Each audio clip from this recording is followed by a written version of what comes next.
And yeah, I got You realize you gotta gather all the laptops up and all that, and take them down, so you probably won't be done till 6. You're unmuted right now.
I'll stay with.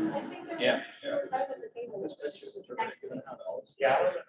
I don't know that we got that there.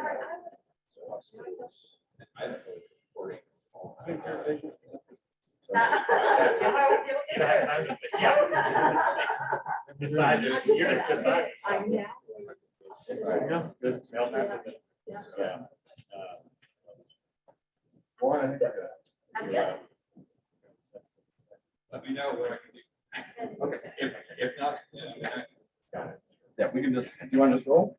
Are we ready to Jump roll? right, jump right in. Excellent. Yeah. Perfect. Uh-oh. All right, hello and good afternoon. Let me turn this on.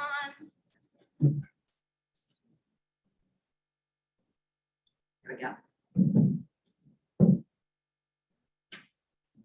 Now we're on. Good afternoon. Good to see everybody here. Thank you for sticking with us at the end of a long day. I hope it's been a productive day, though. Very quick intros that I'm just going to handle. I'm with Steve DeWitt with KYTC. He's with the Division of Planning. I'm Mindy Peterson with C2 Strategic. Breanna Angel also with C2 Strategic. And we all have bios online that if you want to check them out, you're more than welcome to check those out. I want to thank everybody who is joining us in person and virtually today. That's the perfect setup for what we are discussing. We have found out in the past 18 months plus that we had to do a hard pivot in the way that we communicate with folks. And we were forced to that pivot. And it was a challenge to begin with, but boy, we have learned a lot. We've learned over those past 18 months that there's a better way, a different way to communicate with folks. And sometimes that is better indeed, and that we can gather more information and get more feedback. And that's really what you want with projects. When you have more information coming in, it leads to more informed decision-making and oftentimes a much stronger project. So I'm going to do a quick handoff to Steve. He's going to set the table, talk about public involvement, where we've come from the KYTC side, and then we're going to talk about a few specific examples tied with projects. So hopefully we'll have some helpful nuggets for you today. I should have switched that. That was on me. This should have been up the entire time I was talking. It is the end of the day. You didn't miss anything by missing that.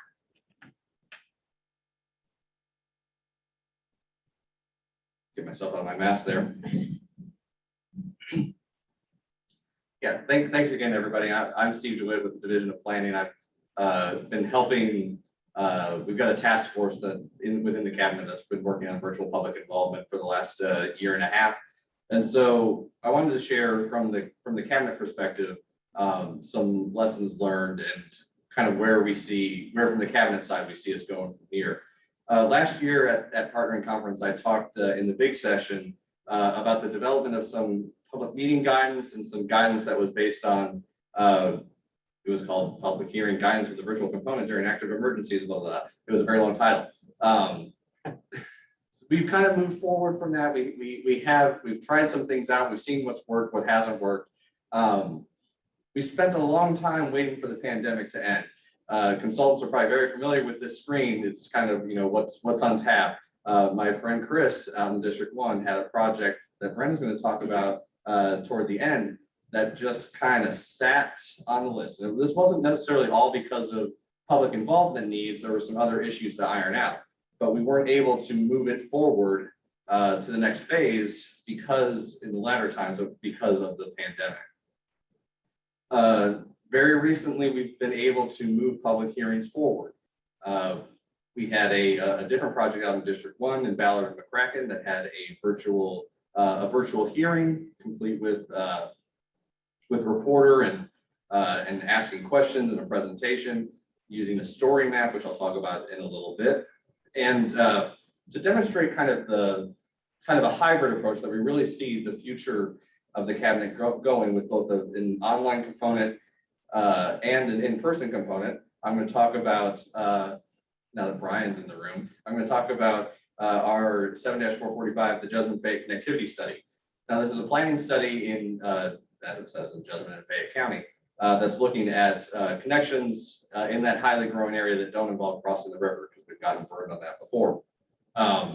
This project has a story map online. It's got a lot of details available online, but we were able to have a quote unquote, normal in-person public meeting, what we thought was going to be the normal in-person public meeting during the lull of the pandemic in July, where we had a public meeting at, was it East Jazz High School or Middle School. We had 100 people there. We had like masks available. We had hand sanitizers. It was going to be an open house format, but we were going to have a presentation during it. But we weren't going to allow questions from the audience, not let anybody grandstand. Then we had to pivot a little bit. Originally, we were going to try and do this presentation in person. Brian had a COVID exposure, so we did not feel safe having him there. We were going to stream his presentation, but just as a backup, and it's important to have a backup, we recorded it instead. And that was very fortunate because we get there and we're setting up and we find out like 3 days before the building had gotten struck by lightning and half the lights didn't work. You can see these people are like shrouded in darkness. Half the lights didn't work. The Wi-Fi didn't work. So we had to use this this backup recording that's you can kind of see here that we later loaded up to YouTube as our presentation virtually in person. And here's just some pictures of what that looked like. All these boards were available online. We had a survey available, both hard copy and available online. And so I think having that dual availability was very, very important. All right, big picture. Things that have worked.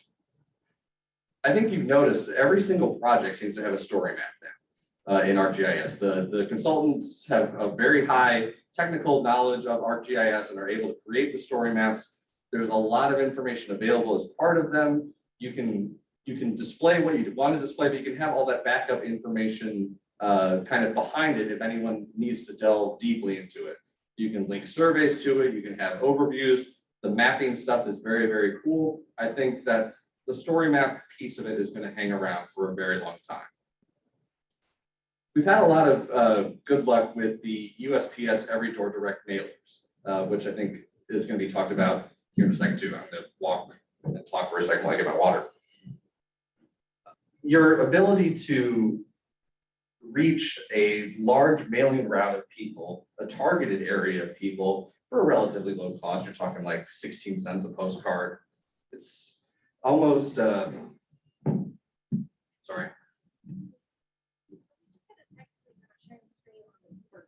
On the virtual. Yeah. Okay, RAB, it's gone.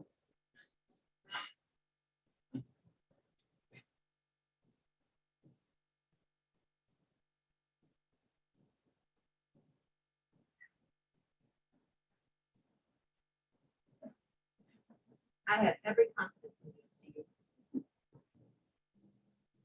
This is not right up my alley, so I stay seated. I get encouraged. I think I'm sharing now. At least I'm sharing. The notes or the presenter stuff, which should be fine. You have access to the chat. Yes. Oh, got some thanks. Was this intentional to demonstrate? Absolutely. I'll get to those lessons learned here in a second. So 16 cents, 18 cents, whatever it is, to get your postcard on a mailing route is extremely, extremely helpful. The Postal Service is a little bit particular about things like size and where you put the address and where things are available. You don't want to spend an hour and a half at the post office in Jessamine County trying to fight with them about a postcard needing to, like, what 2,500 postcards needing to get sent out. So you might have to do your research a little bit to make sure that things in the other government bureaucracy go smoothly. Traditional media releases have worked really, really well for those kind of engaged populations. The earned media that you get out of a news release, people do a story on it. It's usually it's a pretty good story. It usually has lots of facts and lots of good information into it that reaches a lot of people. Word of mouth is still very, very effective. People allowing the community to organize itself and allowing people to talk to their neighbors about the project has been very successful. I'll talk about that more here in a second. We've even had some success with just like putting one-page flyers places. We had a project in Louisville where a council member contacted us and asked us to provide them something so that they could go and canvas something and have this one pager about the project alongside with them. We're like, sure. So we drew something up, handed it off, and that boosted our survey participation from that point forward. So you never know what's going to pop up. And that's going to be another piece I'm going to talk about in a second, is leveraging your stakeholders.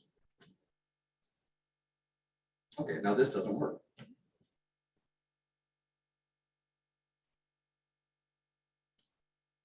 We had a project in Owensboro that really exemplified the word of mouth issue.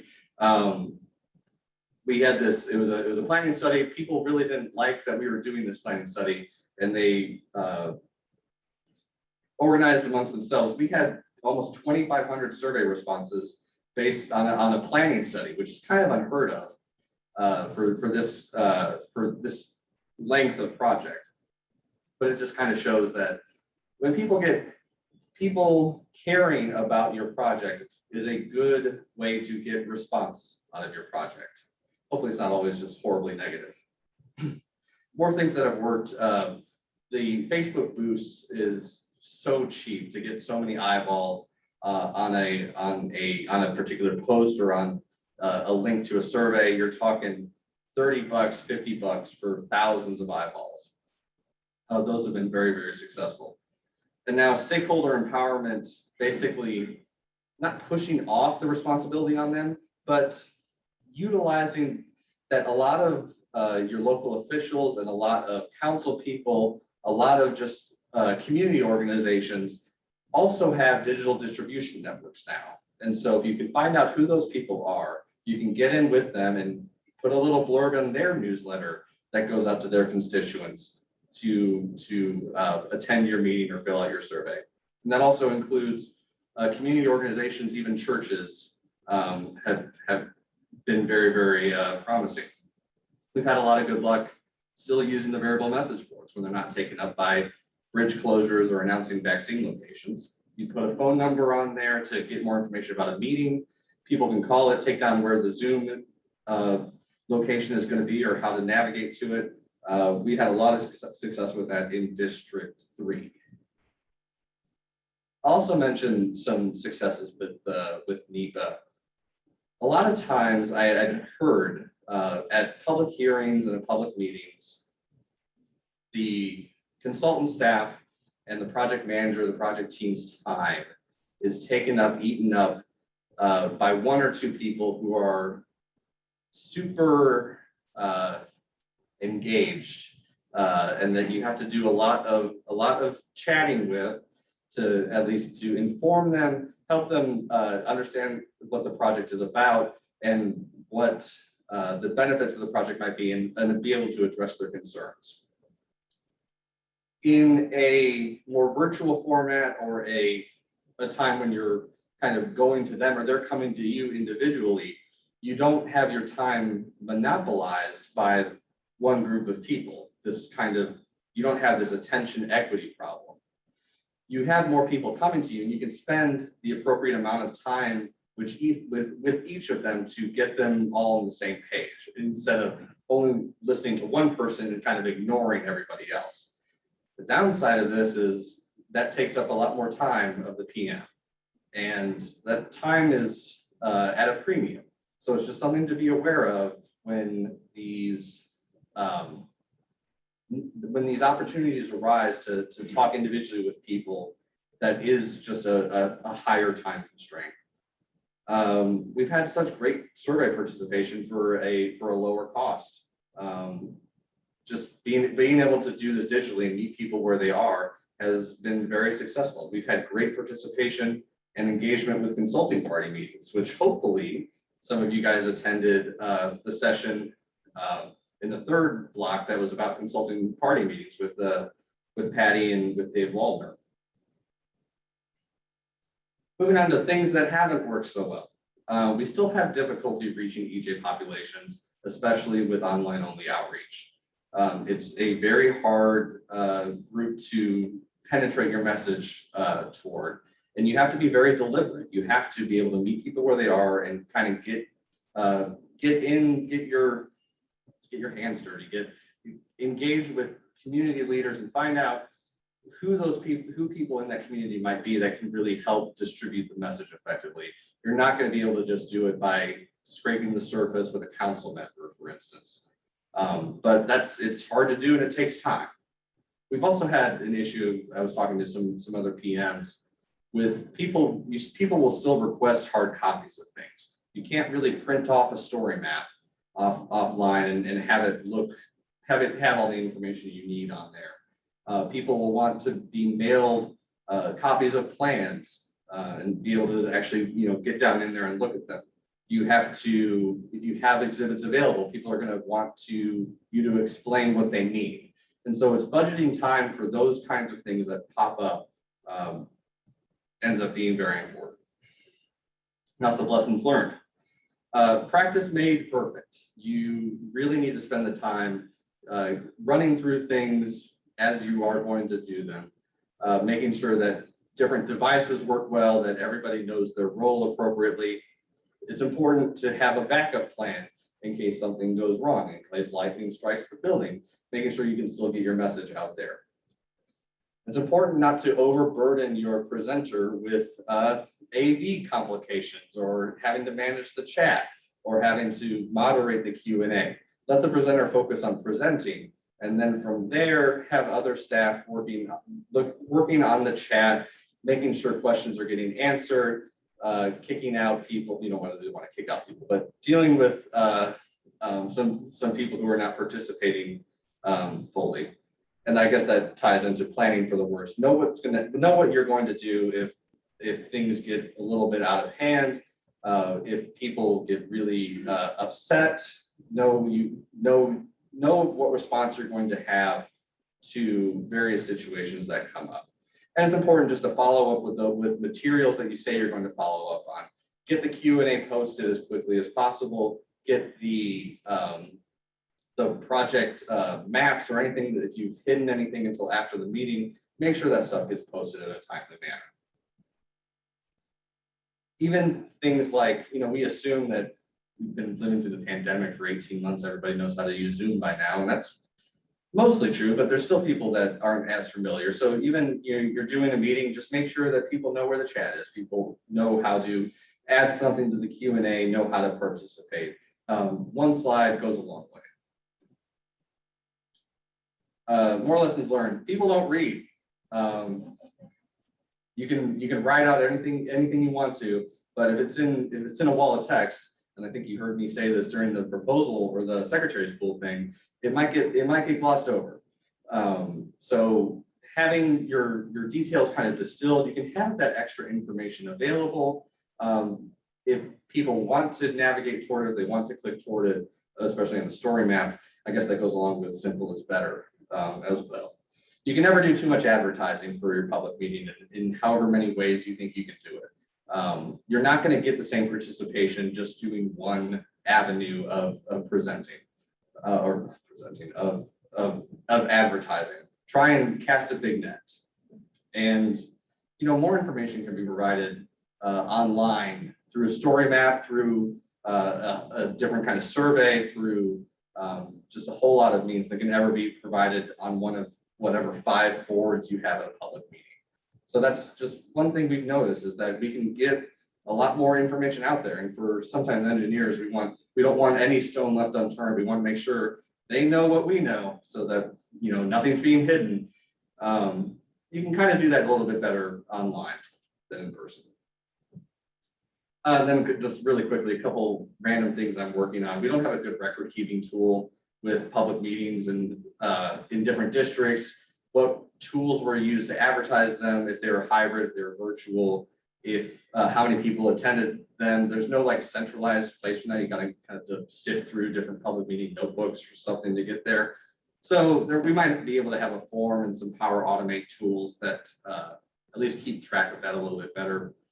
We've been talking with the SHE's office about tools like ArcGIS hub to kind of help integrate those story maps together and kind of make our public facing project sites a little bit easier to navigate than SharePoint. The Division of Planning currently has a subscription to MetroQuest as a survey tool. We have been using that both for public surveys, but also local official surveys and even some project team input as well. And I think we found that very successful for the division. The reason it's only for the division is because of we didn't want to have to go through finance to purchase it, so the price point was still low. I think I would encourage other divisions if they have a funding source that is such a great tool to have, and it's already paid for itself with how we're using it. We don't have to pay consultants to use their license. And ASHO currently has a petition out to FHWA to have continued flexibility for hybrid meetings in the future, which would be great. I think it meets the spirit of MIPA better than it is currently written if you can reach more people and get better input. Lastly, we want project teams to be able to have the tools they need to get the best feedback possible. And that includes, and that also lends wanting the public to be able to spend a minimal amount of effort to provide that feedback. And so we want you to be nimble, and a hybrid approach using both in-person and virtual tools, I think we can be the most successful in letting that happen. And with that, I think I'm turning it over to Mindy.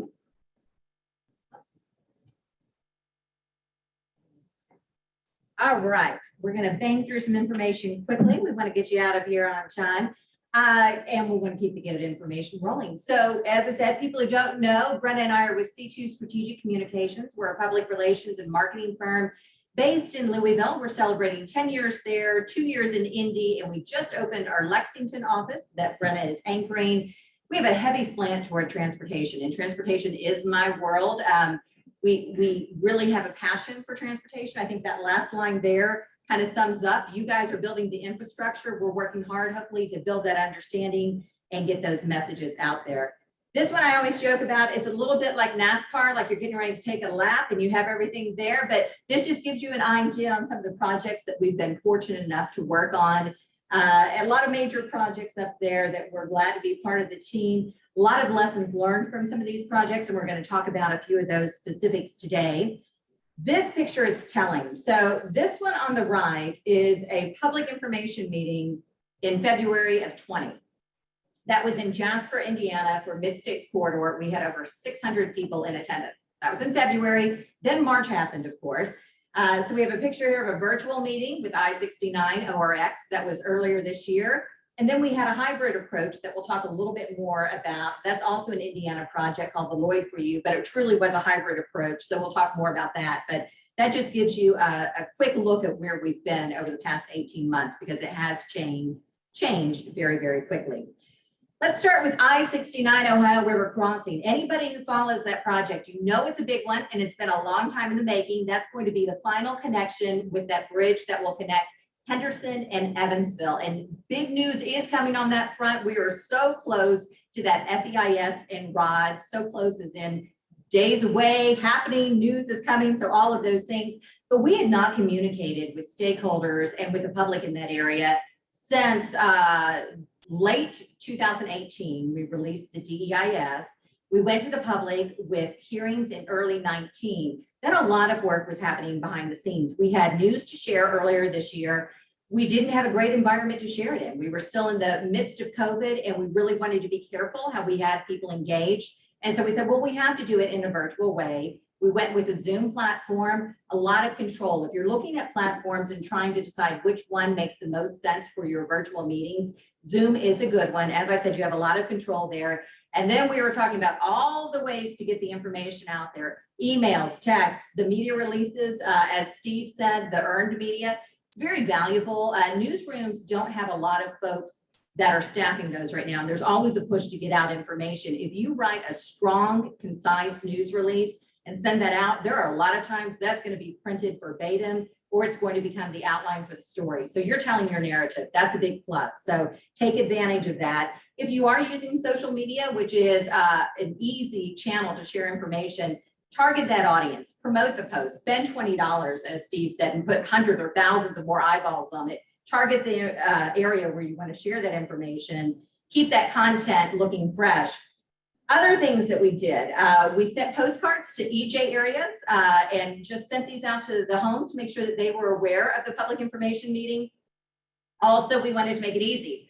QR codes, they went out of style for a while, right? And then we had COVID hit, and then everybody was pulling out their phones at restaurants again. So we got used to them again. They're a great tool, not only on the postcard, but we put flyers in the community centers and grocery stores, places that were still open during the pandemic. That's a quick thing for people to go up with their phone and be able to get the link to. This was a direct link to register for the meeting. You didn't have to register in advance, but it gave us a really good idea of how many folks we were going to have at that virtual meeting. And for the people who may not have access to connectivity, we had a toll-free number, which we thought was very important, highlighted that. That's a long number, it's a long meeting ID. So we told folks, hang on to this, post it up on your fridge, you'll have the information for you. And we did have over 250 people join us for that virtual meeting, and about 20 of them were by phone. Think about what you're going to do in advance, as Steve said, with questions. This was only a public information meeting, not a hearing. And so we knew that we needed to be accessible to those questions and comments. We didn't need that to hijack the meeting. We really just needed to share information. So we set some ground rules. We told people at the beginning, we're kicking off a comment period. If you comment in the chat section, you're covered. Project team is going to get back to you with the information and answers that you're asking for. If you just have a comment, it's recorded. No need to respond during the rest of the comment period. So we set those expectations. If people had a quick question like, I'm not sure what I heard, what about which bridge is being retained? We answered those, any quick questions for clarification, but do have a sense of how you want to handle those.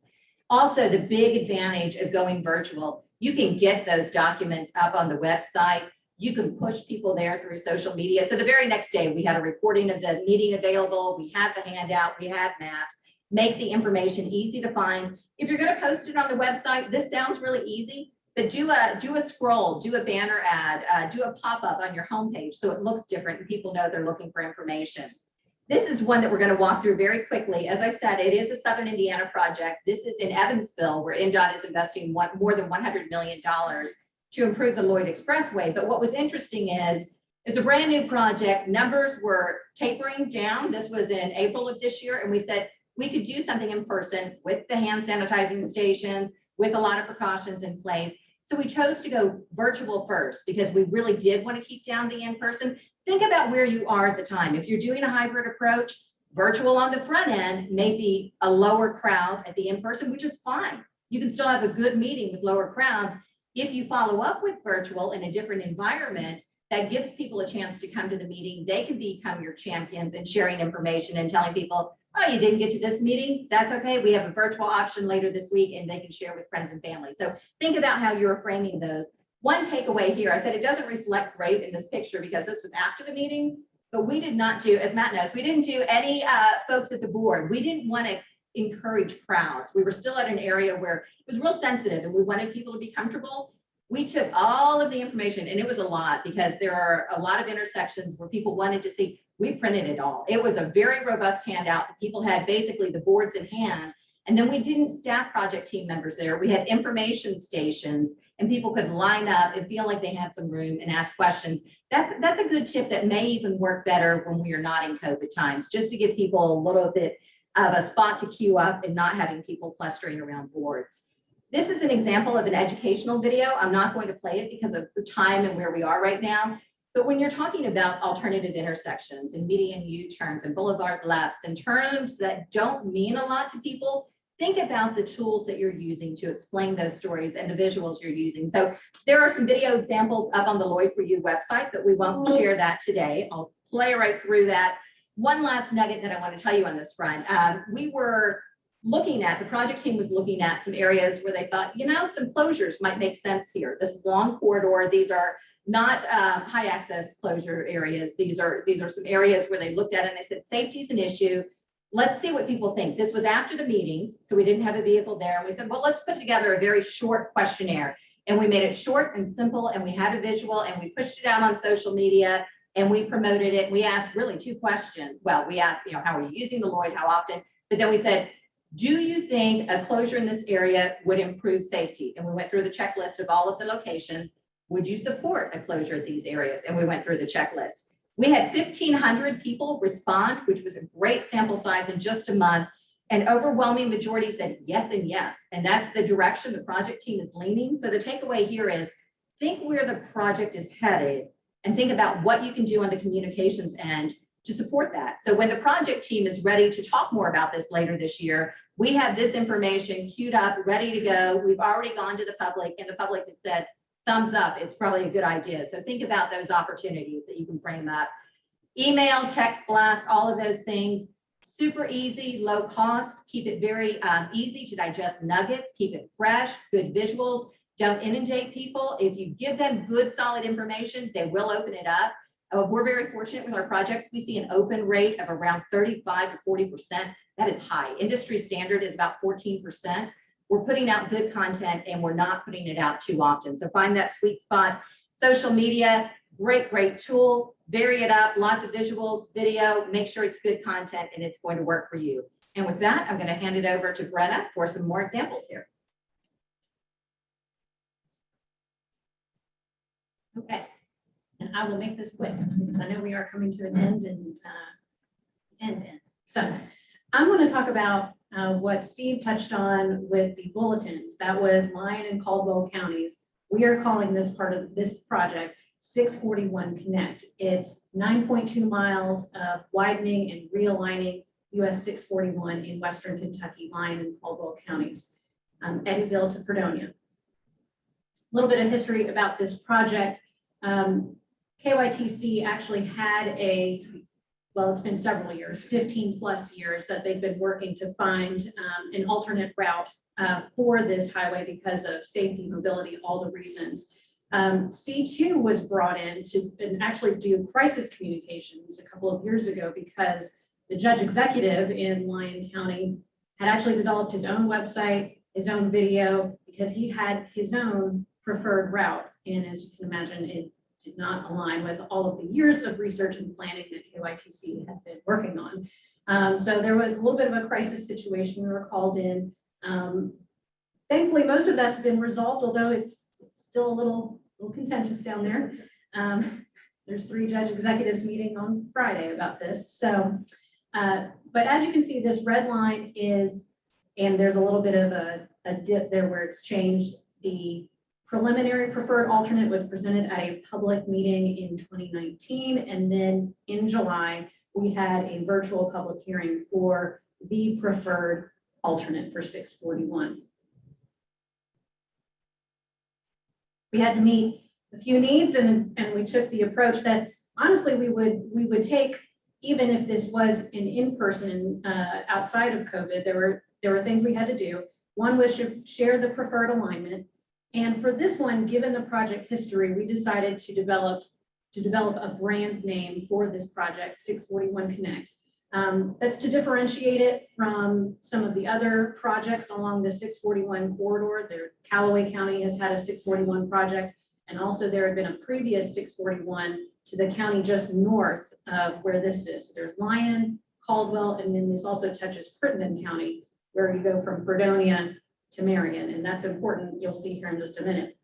So we created 641 Connect. We also needed to provide a place where people could view the draft EA document. So we developed 641connect.com. That also is where people could see the full exhibit, other maps. We had a project video that we also developed. And then of course we needed to hold the public hearing.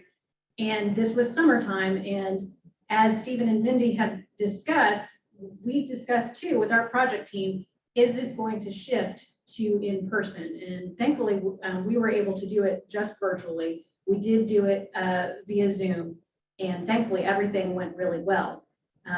There were several people spread out all over the state. So we had our District 1 project manager in Paducah. One of the consultants was in Glasgow. Our technical advisor also with C2, she was in Louisville. I was in Lexington. The other consultants were in Lexington. So not one of us presenting at the virtual hearing were actually in Eddyville or Fredonia. So, but it worked really well. We streamed the video, everything functioned as it should. We did practice our presentation twice. The first was a rough cut. It was about 10 days before the hearing, and that really gave everybody the opportunity to get a feel for what is this going to be like? What exactly am I going to say? With that buffer of 10 days gave us enough time to fine tune all of our slides, fine tune the script. We did have a script, so that way, if someone's internet did drop off, another participant could pick right up where they left off. And then our last rehearsal was the morning of the hearing, which was important because everything that we had to go over from the technical considerations of, hey, this is what it means when I say, please raise your hand, or who's going to be able to see the chat, who's going to be able to see the Q&A section. We worked through all of those questions the morning of, so it was fresh in everybody's mind. Now, this is a picture from Marion. So again, 641, our project is Eddyville to Fredonia. Fredonia to Marion, there was a 641 project a couple of years ago. So the folks in Marion have a vested interest in this. A few folks there, the judge executive is in blue. They organized a watch party for this hearing. The judge executive was concerned that some residents wouldn't have access to high-speed internet and wanted to make sure that people had a forum where they could go and watch it. Thankfully, the District 1 PIO, Keith Todd, he was there to help facilitate and make sure that we got all of the names of the people that did attend this sort of organic in-person hybrid hearing, so they could watch it. They had it set up at the Ed Tech Center in Marion, and as you can see, District 1 facilitated getting some a printout of the exhibit that people could see. So people are going to use whatever is best for them. They're going to find ways to get the information. And just to wrap up really quickly, Zoom can do a whole lot of things. It's not just one side talking and presenting almost like watching television. It can be very interactive. There can be meeting polls. You can have breakout rooms with Zoom. Certainly, as Stephen and Mindy recommended, having a moderator. I served that role for this hearing, and there was a time, even when you lay out the ground rules at the beginning, say everybody's got 3 minutes to speak, we did have a gentleman who went over that time and I had to cut him off. And then I had to deal with the mayor of Fredonia saying, I want to hear what he has to say. And so then you have to address that. So you can do a whole lot with virtual meetings and hearings, and you can always follow up with an online or paper survey. Really, this is about making sure you've considered what are all the tools that I have available to me, what works best for this project. You know, for the public hearing, we allowed people to make their comment. For ORX, you may have where you're just going to allow people to type in their comments in the Q&A or in the chat. So there's different ways, even with a virtual meeting or hearing, there's different formats and things that can take on. So every project is unique. I've found that this toolbox, there are a lot of things that you may need, even with photo, video, graphic design. Those are things that you may have, not just for this, but even in person, that we hope you'll take into consideration. So ultimately, you want to make sure you're considering your audience, what's going to work best for them. We do think that having a virtual option does lead to higher participation. Whatever you decide to do, you need to make sure you have materials available to the parties that you're trying to reach. And ultimately, we think this can lead to more meaningful engagement. So with that, thank you all. Hope you all learned some things from our different examples, real world, recent examples. And if you have any questions, we will entertain those.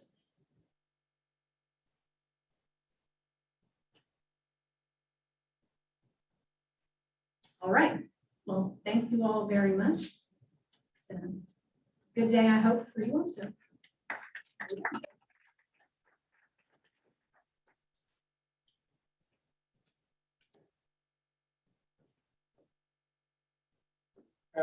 Supposed to be a moderator, so I'm going to say thank you to Stephen and C2 reps, Mindy and Brett. Thank you. Thank you.